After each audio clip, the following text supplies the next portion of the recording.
Hi ಎಲ್ರಿಗೂ, ನಾನು ನಿಮ್ಮ ನಮ್ರತರಾವ್ ಮಾತಾಡ್ತಿರೋದು. ಈ ಹಿಂದಿನ ವಿಡಿಯೋದಲ್ಲಿ ನಾನು ನಿಮ್ಗೆಲ್ರಿಗೂ ಕೂಡ ಹೇಳಿದ್ದೆ ಅಲ್ವಾ, ಹೇಗೆ ಮನೆಯಲ್ಲೇ ಕೂತ್ಕೊಂಡು ಒಂದು ಪೋರ್ಟಲ್ನ ಮೂಲಕ ಹಣವನ್ನು ಸಂಪಾದನೆ ಮಾಡಬಹುದು. ನಾವು ಬೆಂಗಳೂರು ಒನ್ ಥರನೇ ಕರುನಾಡ ಒನ್ ಅನ್ನುವಂಥ ಒಂದು ಪೋರ್ಟಲ್ನ ಮೂಲಕ ಜನರಿಗೆ ಈ ನಾಡ ಕಚೇರಿ ಸರ್ವಿಸಸ್ ಇರ್ಬೋದು ಅಥವಾ RTO ಸರ್ವಿಸಸ್ ಇರ್ಬೋದು, ಇನ್ನು ಇತರೆ ಗೌರ್ಮೆಂಟ್ ಕೆಲಸಗಳನ್ನ ಅಥವಾ ಅವರ ಒಂದು ಡಾಕ್ಯುಮೆಂಟ್ಸ್ನ ಕೆಲಸಗಳನ್ನ ಹೇಗೆ ಮಾಡಬಹುದು, ಅದ್ರ ಮೂಲಕ ನಾವು ಹೇಗೆ ಸಂಪಾದನೆ ಮಾಡ್ಬೋದು, ಇದೆಲ್ಲವನ್ನು ಕೂಡ ನಾನು ಈ ವಿಡಿಯೋದಲ್ಲಿ ತಿಳಿಸ್ಕೊಡ್ತೀನಿ.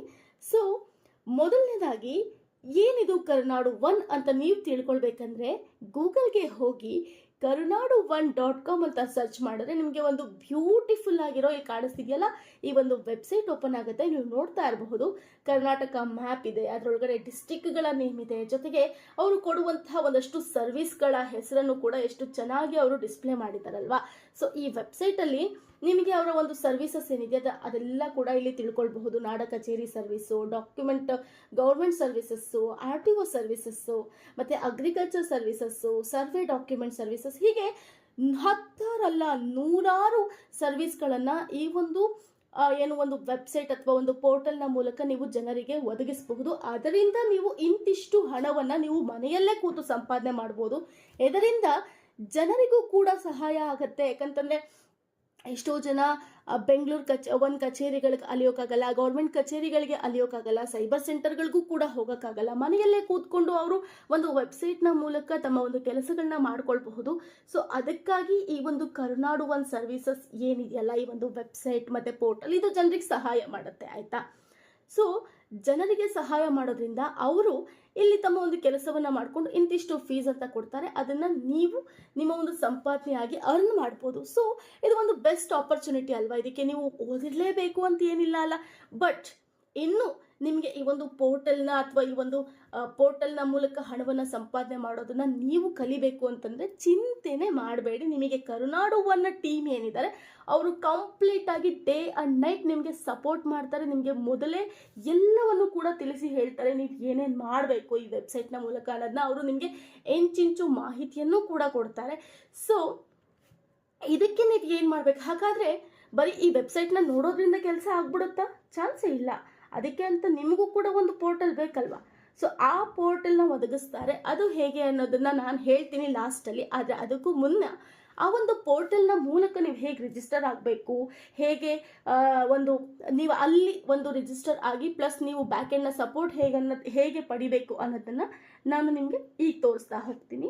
ಸೊ ಇದನ್ನು ನೀವು ಗಮನದಲ್ಲಿ ಇಟ್ಟು ಈ ವಿಡಿಯೋನ ಎಂಡ್ವರೆಗೂ ನೋಡಿ, ಮಿಸ್ ಮಾಡಬೇಡಿ, ಆಯಿತಾ. ಸೊ ನೀವು ಹಿಂಗೆ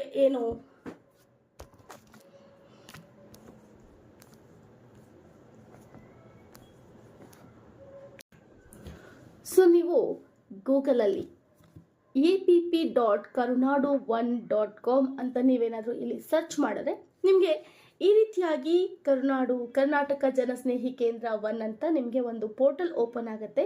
ವೆಲ್ಕಮ್ ಏಜೆಂಟ್ ಲಾಗಿನ್ ಅಂತ ತೋರಿಸ್ತಾ ಇರುತ್ತೆ.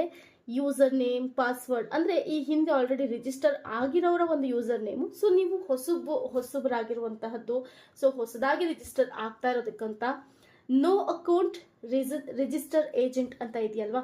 ಸೊ ಈ ರಿಜಿಸ್ಟರ್ ಏಜೆಂಟ್ ಮೇಲೆ ನೀವು ಕ್ಲಿಕ್ ಮಾಡಬೇಕಾಗತ್ತೆ. ಇಲ್ಲಿ ನಿಮಗೆ ಈ ರೀತಿಯಾದಂತಹ ಒಂದು ಫುಲ್ ರೀಟೇಕ್. ಸೊ ನೀವು ಈ ರೀತಿಯಾಗಿ ಒಂದು ರಿಜಿಸ್ಟರ್ ಏಜೆಂಟ್ ಮೇಲೆ ಕ್ಲಿಕ್ ಮಾಡಿದ ತಕ್ಷಣ ನಿಮಗೆ ಒಂದು ಪೇಜ್ ಓಪನ್ ಆಗುತ್ತೆ. ಈ ರೀತಿ ನೀವು ನೋಡ್ತಾ ಇರಬಹುದು. ಈ ಪೇಜಲ್ಲಿ ರಿಜಿಸ್ಟರ್ ಆಸ್ ಅ ಏಜೆಂಟ್ ಅಂತ ಇದೆ. ಸೊ ನ್ಯೂ ಸಪೋರ್ಟ್ ಏಜೆಂಟ್, ನಿಮ್ಮ ಹೆಸರು, ಯೂಸರ್ ನೇಮು, ಇಮೇಲ್ ID ಇದೆಲ್ಲವೂ ಕೂಡ ಇಲ್ಲಿ ಕಾಣಿಸ್ತಾ ಇರುವಂತಹದ್ದು. ಸೊ ನೀವಿಲ್ಲಿ ಒಂದು ಕೇರ್ಫುಲ್ ಆಗಿ ನಿಮ್ಮ ಒಂದು ಡೀಟೇಲ್ಸನ್ನು ಇಲ್ಲಿ ಅಪ್ಲೋಡ್ ಮಾಡ್ತಾ ಹೋಗಬೇಕು. ಸೊ ನಾನು ಫಾರ್ ಎಕ್ಸಾಂಪಲ್ XYZ ಅಂತ ಮಾಡ್ತೀನಿ.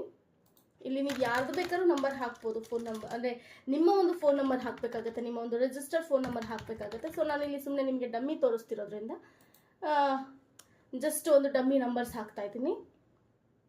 ಸೊ ಯೂಸರ್ ನೇಮಲ್ಲಿ ನೀವು ಏನು ಬೇಕಾದರೂ, ಅಂದರೆ ನಿಮ್ಮ ಒಂದು ಫಾರ್ ಎಕ್ಸಾಂಪಲ್ ನನ್ನ ಹೆಸರು ನಮ್ರತಾ ಅಂತಿದ್ರೆ ನಾನು ನಮ್ರತಾ ಇಸ್ ಬ್ಯಾಕ್ ಆ ಥರ ಏನಾದರೂ ಹಾಕೋಬೋದು. ಸೊ ನೀವು ನಿಮ್ಮ ಒಂದು ಹೆಸರನ್ನ ಏನಾದರೂ ಹಾಕೋಬಹುದು, ಅದು ನಿಮಗೆ ಬಿಟ್ಟಿದ್ದು.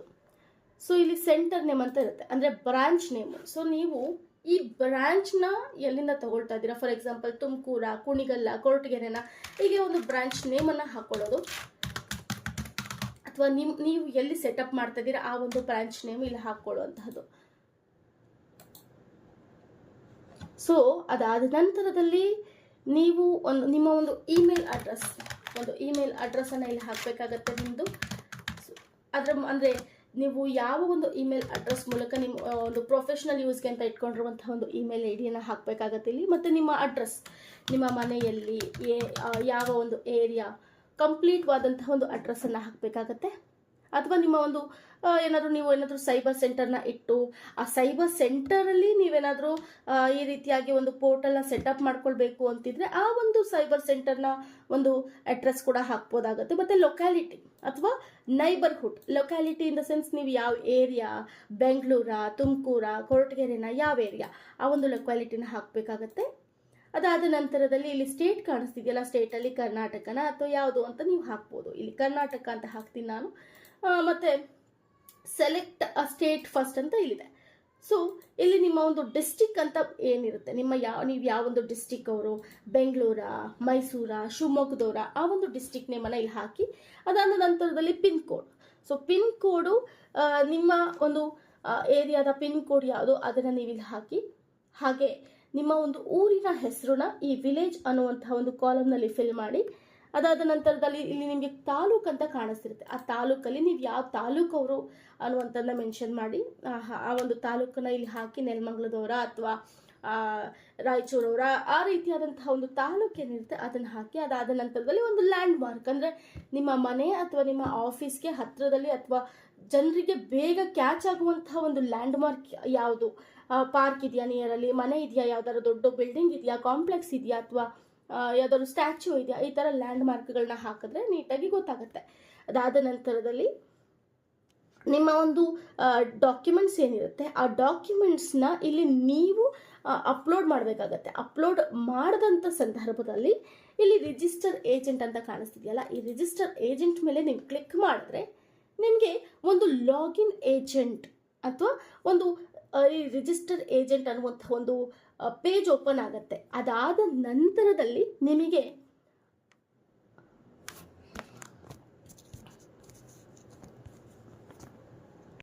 ಸೊ ನೀವು ನಿಮ್ಮ ಡೀಟೇಲ್ಸ್ ಎಲ್ಲ ಫಿಲ್ ಮಾಡಿದ್ಮೇಲೆ ನಿಮಗೆ ಈ ರೀತಿಯಾದಂತಹ ಆ್ಯಡ್ ವಾಲೆಟ್ ಟ್ರಾನ್ಸಾಕ್ಷನ್ ಅನ್ನುವಂಥ ಒಂದು ಪೇಜ್ ಓಪನ್ ಆಗುತ್ತೆ.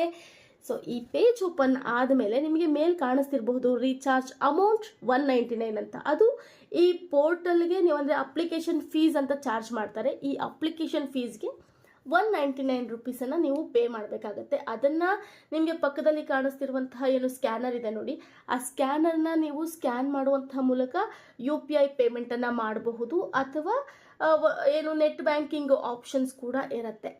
ಸೊ ಅದಾದ ನಂತರದಲ್ಲಿ ಇಲ್ಲಿ UTR ಅಥವಾ ರೆಫರೆನ್ಸ್ ನಂಬರ್ ಅಂತ ಏನಿದೆ, ಫಾರ್ ಎಕ್ಸಾಂಪಲ್